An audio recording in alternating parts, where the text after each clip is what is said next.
Alright guys, TacticalRab here again today. Hope you're all doing well and enjoying your day so far. Welcome back to VALORANT News. Plenty of roster drama going on all around the league right now. We've got FaZe making changes, Mad Lions making changes, and also Yay potentially joining Disguise. We'll see that in a few minutes time. But also Karmine Corp, what is going on with them? Getting bodied by Liquid yesterday. And people said that are they actually deliberately throwing, given how badly they played at some of these rounds. Very much enjoyed your thoughts in the comments below. Hit the like button if you enjoy. Subscribe if you're new as always. I would greatly appreciate it. First of all, just wanted to run you through quickly here for Mike the quick preview of the bind changes. So we can see here that a teleporter has moved over towards the A site. The entrance here is so much wider than it was. This corner is slightly less deep, I believe, than it was before. This is significantly wider to try and get out onto the site now. And of course, the change to the boxes over towards the A site as well. This barrel gives you a nice look here if you're a defender or potentially defending from a retake over towards the short area of the map. Of course, these boxes are very much different than they were before. You've got this wall is flatter than before. There used to be something else going on, and that's pretty much the changes over towards the A side of the map. The B side, of course, if you guys are unfamiliar, is pretty much the same, but the doorway into the site from the CT's perspective is wider, as you can see, and there's also this vent that's been added. And when I've talked about this vent before, I've mentioned it being a CT-sided or a defender-sided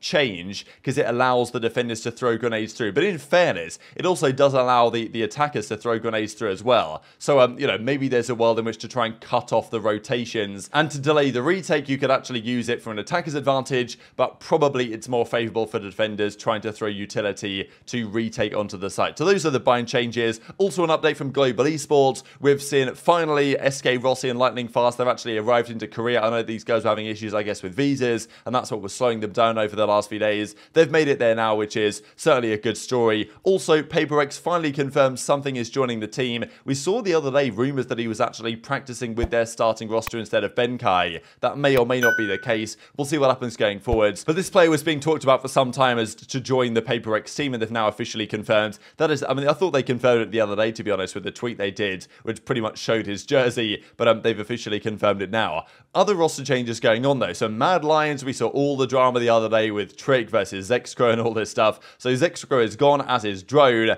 and, you know, the two players replacing him are Bjor, who has signed the contract indeed, and also Blackheart, right, formerly part of Cloud9, was on their substitute roster, or like on their bench basically, and those two are going to join Mad Lions. So interesting stuff. I don't know if on paper this is a massive upgrade or anything. I think really what Trick was saying is that the old team, the chemistry was shot, it wasn't going to happen. Zexcro's ego apparently was out of control and all this stuff, and therefore Trick wants to kind of go again with another couple of players, but I don't think this team is going to do dramatically better than the previous version, to be perfectly honest, but we'll see. Maybe better chemistry will lead to better results. The other big change, though, is from FaZe, with rumors that they are set to replace Rossi on their Valorant roster. More changes could be on the horizon, but Rossi's going to be gone. I think Rossi, okay, he's a controversial player, especially on the TSM days. He had a lot of dramas that would go around, and people said he's so mature and all this stuff, but I think he's been a pretty solid feature of this FaZe team. I don't think he was their worst player by any means, but I will say the changes FaZe made before the start of this split were surprising. They had Neptune, right, ready to go from that former Rise team. I thought that's what they were going to go with, and that Neptune was going to be there with Superman and all this. I thought it made a fair bit of sense. They got rid of Neptune, though. Rossi came through,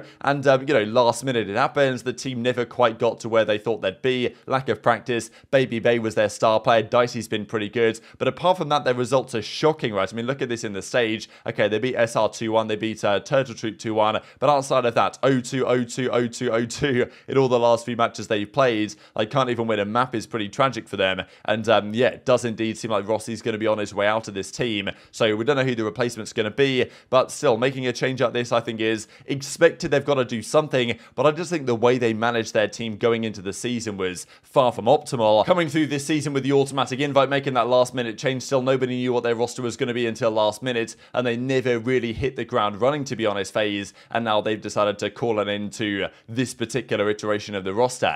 Now, let's talk Disguised as well. They've got to be cooking something up. They practiced with their Game Changers roster the other day. They're now gone, and Steel says, don't trust anyone, and even Riku says, keep the grass cut. So, don't know exactly what this is talking about or what this means, but, you know, we know that the last few days, Disguised Toast has been making some interesting decisions with regard to their rosters, and apparently, according to Disguised Toast, look, this guy's trolling around. He's baiting with the whole, yay, this new player signed a contract, but it sounds like someone did sign a contract with the team, and therefore they have a change to be announced in short order. Is this, though, a double bluff, right? This is what my mind keeps telling me that it is, even though it would be crazy if this was the case, that this is some sort of double bluff by Disguised Toast to be like, oh yeah, like he's definitely not joining, but actually he is. So we'll see. What do you guys think in the comments below? Oh, nice chat. Our new player just signed his contract. So now I can announce it. It's official now.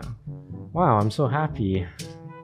Yay! I can't believe this is happening.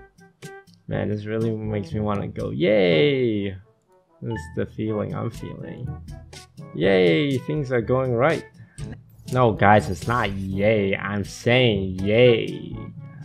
Like, I'm happy. So I guess we'll see over the coming days what comes of the Disguised situation, but they're looking to make changes and that there could be some interesting name players coming into their lineup for sure. Let's talk as well about this Karmine Corp series because, man, these guys are shocking. I don't know what's going on. They played the series the other against BBL and weren't too bad, but this series was absolutely tragic, and I don't know what they're playing at here. People were talking about this particular anti-Hiko where, you know, this was on split, of course. They just won the pistol somehow. They got so hyped that Navarro decided to take his headset off and celebrate for it, and he couldn't get his headset back on in time, so he couldn't even buy a weapon.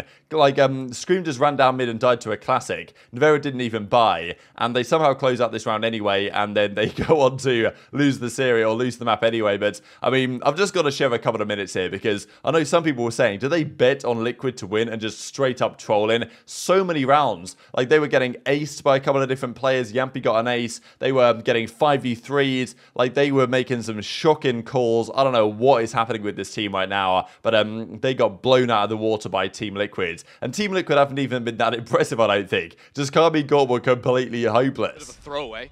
Talk about the breach. How good is it for re-clearing the space here? Although I don't think any of the util connected. This has given KC big issues now. Through the flash as well. Through heaven, and really that was the gameplay. That was the plan to pull it all together. And at this point, it looked to be such a good round for KC, but Yampy stamps all over them with a flawless. In my pocket! In pocket! In my pocket! The shorty gaming now too from safe. He can't find anything. Yes, ult after ult after ult. Throw them all out, win the round, and Yampy is still giving TL a chance. From Nats is going to spot him out, force him back into CT. Now TL aware of that. Yampy's playing forward. Too far forward and no way. Yampy's on for a second. 2 aces in 1 game, and even when KC invest everything and the kitchen sink, Liquid still managed to win the round. Just accept it for what it is. Watch it all play out. This is just going to be the absolute meat grinder. Another full A hit. And they can't get through. It's just the Sheriffs. They didn't even on pistols, yeah. Karmine Corp didn't even make it to the Cypher trips. It's a full A exec. That's how painful it's been at the very least. The knife. It's the knife. I don't think I will.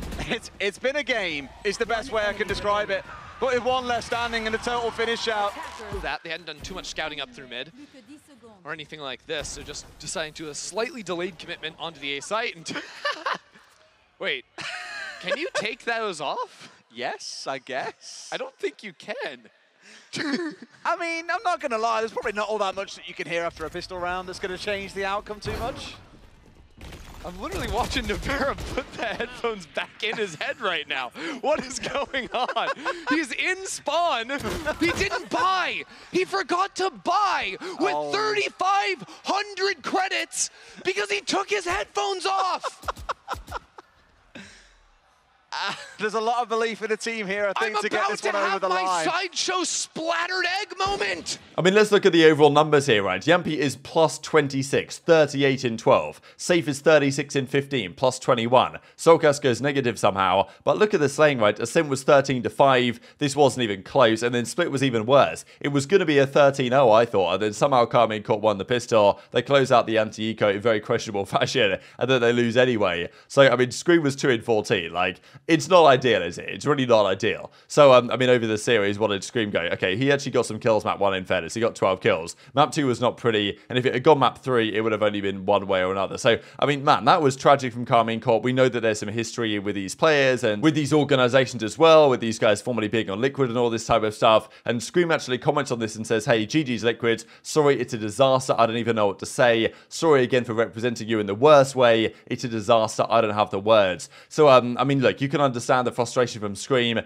Fundamentally, I don't really know why. I mean, he's IGLing this team, is he not? I feel like that is, surely that's never going to work. Let's be honest here. A player like ScreaM, is he really going to be the best IGLer? Is he looking at Counter-Strike 2 and thinking, you know what, maybe it's time to make the return? I don't know, but man, this team, that was an absolutely shocking performance. I know that they were getting roasted all over the place for that one, and you can certainly understand why with the way they delivered the goods in that series, because they certainly did not. And especially when you look at a performance like that, and you think of a character like Ye, that's actually not even competing right now, not even in the league. We know that he's not really going to be able to join any other teams, we don't believe, just because of the roster rules they are this season, unless he goes to tier 2, which is that weird disguised option that we mentioned. So people want Ye back in, especially given some of the quality of these teams elsewhere. There was a bit of an interesting discussion as well, because yesterday George Gedder says, fun fact, TenZ is older than dapr, which, okay, interesting fun fact, I suppose. And dapr says, and you're jobless. And then Ye goes, what's that supposed to mean? You're a Twitch partner at least. So dapr's not stopping after this, right? Maybe Icebox getting removed has made dapr go absolutely rogue.